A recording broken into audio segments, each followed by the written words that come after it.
Welcome to steno ज्ञान point. दोस्तों, आपके यूट्यूब चैनल स्टेनो ज्ञान पॉइंट में आपका बहुत बहुत स्वागत है। दोस्तों, इस वीडियो के माध्यम से आपके लिए लेकर आए 85 शब्द प्रति मिनट की कोड संबंधित डिक्टेशन। दोस्तों, डिक्टेशन की पीडीएफ अगर आप प्राप्त करना चाहते हैं तो वीडियो के डिस्क्रिप्शन में दिए गए लिंक को फॉलो करके आप वहां से प्राप्त कर सकते हैं। और दोस्तों, अगर डिक्टेशन अच्छी लगे तो वीडियो के लाइक बटन को जरूर प्रेस करें। और अगर आप हमारे चैनल पर फर्स्ट बार विजिट करें तो हमारे चैनल को सब्सक्राइब और शेयर करना ना भूलें। साथ ही बेल आइकन को प्रेस कर ले ताकि आने वाले ऐसे ही महत्वपूर्ण डिक्टेशन से संबंधित वीडियोज की नोटिफिकेशन आपको सबसे पहले प्राप्त हो सके। तो चलो दोस्तों, डिक्टेशन स्टार्ट करते हैं। अपनी डिक्टेशन स्टार्ट होगी जस्ट 5 सेकंड बाद।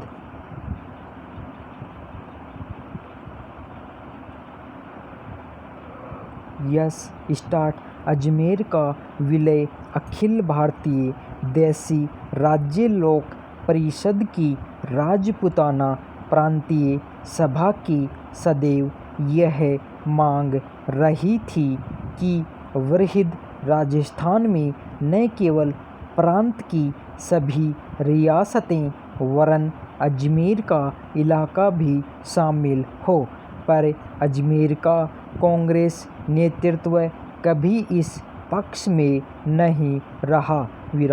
सन 1952 के आम चुनावों के बाद वहाँ श्री हरिभाऊ उपाध्याय के नेतृत्व में कांग्रेस मंत्रिमंडल बन चुका था। अब तो वहाँ का नेतृत्व यह दलील देने लगा कि प्रशासन की दृष्टि से छोटे राज्य ही बनाए रखना उचित है। राज्य पुनर्गठन आयोग ने अजमेर के नेताओं के इस तर्क को स्वीकार नहीं किया और सिफारिश की कि उसे राजस्थान में मिला देना चाहिए। तदनुसार तारीख 1 नवंबर 1996 को माउंट आबू क्षेत्र के साथ ही अजमेर मेरवाड़ा भी राजस्थान में मिला दिया गया। राज्य पुनर्गठन आयोग की सिफारिशों के अनुसार सिरोही की आबू व दिलवाड़ा तहसीलें मध्य प्रदेश के मंदसौर जिले की मानपुरा तहसील का सुनेल टप्पा अजमेर मेरवाड़ा क्षेत्र राजस्थान में मिला दिया गया तथा राज्य के झालावाड़ जिले का सिरोंज क्षेत्र मध्य प्रदेश में विलय कर राजस्थान के एकीकरण की पूर्ण आहुति की। 1 नवंबर राजस्थान स्थापना दिवस के रूप में मनाया गया।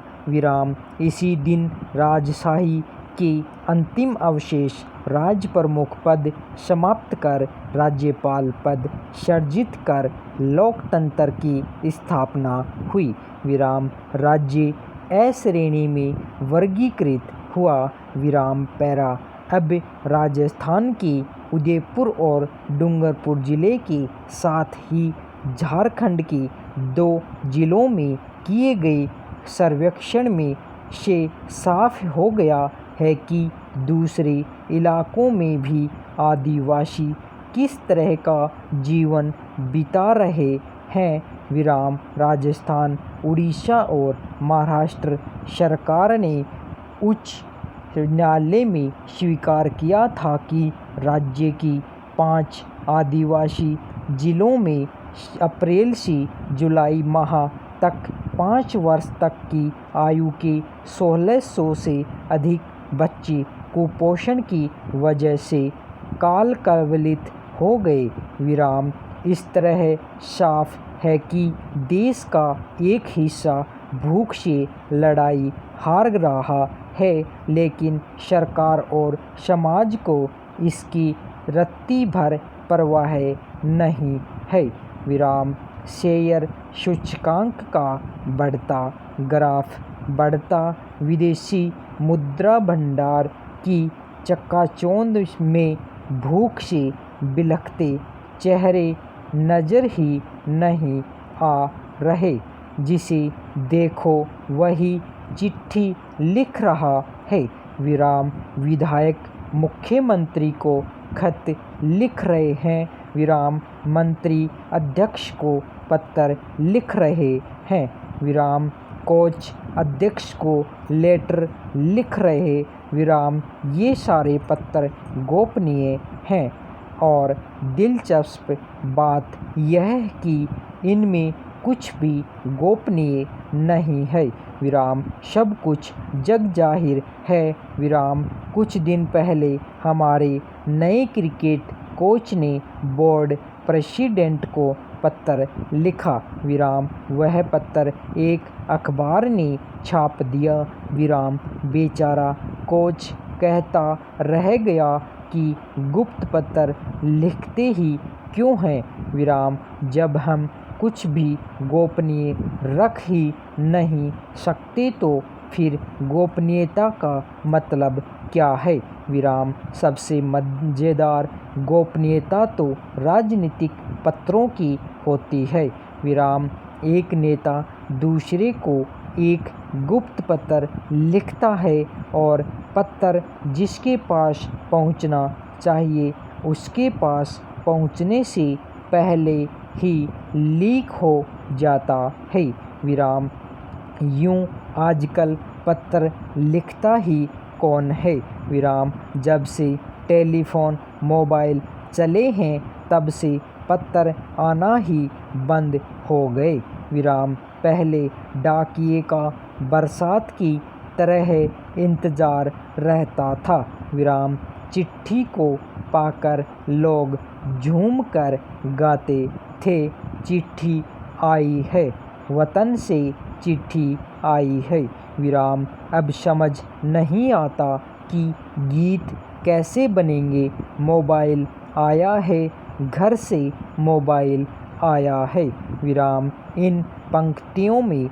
वह बात ही नहीं है जो चिट्ठी में थी विराम पुराने ज़माने में गांव की गोरी नाचती हुई गाती थी खत लिख दे सांवरिया के नाम बाबू कोरे कागज़ पे लिख दे सलाम बाबू वे जान जाएंगे पहचान जाएंगे विराम हाँ अब यह खतरा ख़त्म हो गया है विराम पुराने वाले टेलीफोन में तो पता नहीं लगता था कि फ़ोन कहाँ से आया है विराम पैरा अहमदाबाद नगर निगम में शानदार सफलता भाजपा के लिए उत्साहवर्धक है विराम हालांकि एक नगर निगम चुनावों की जीत राष्ट्रीय महत्व की नहीं मानी जा सकती फिर भी भाजपा नेतृत्व ऊहापोह की जैसी स्थिति में है अहमदाबाद की जीत का असर बिहार विधानसभा चुनाव पर पड़ना स्वाभाविक है विराम पार्टी का राष्ट्रीय नेतृत्व स्वयंसेवक संघ के साथ संबंधों के विवाद में उलझा है विराम अहमदाबाद में तो भाजपा का साथ राष्ट्रीय स्वयंसेवक संघ से जुड़े विश्व हिंदू परिषद और बजरंग दल जैसे संगठनों ने भी नहीं दिया विराम पैरा फलतः मुलजिम गौरव कुमार पुत्र कमलेश को अपराध अंतर्गत धारा 279 भारतीय दंड संहिता एवं धारा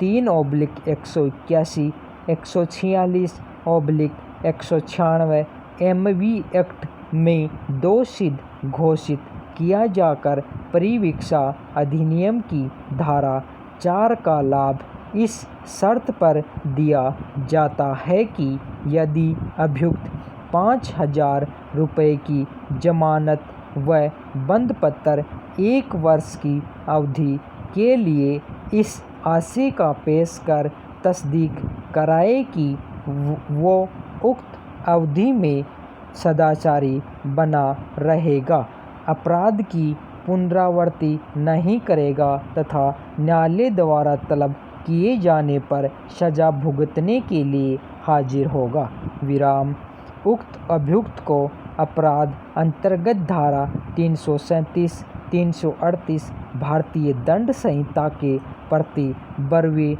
राजीनामा दोष मुक्त घोषित किया जा चुका है। विराम अभियुक्त के नियमित जमानत मुचल के निरस्त किए जाते हैं। विराम अभियुक्त धारा 437 ए दंड प्रक्रिया संहिता के तहत 5,000 रुपये के जमानत मुचल के अपीलीय न्यायालय में उपस्थिति बाबत पेश कर तस्दीक करावे। विराम। धन्यवाद।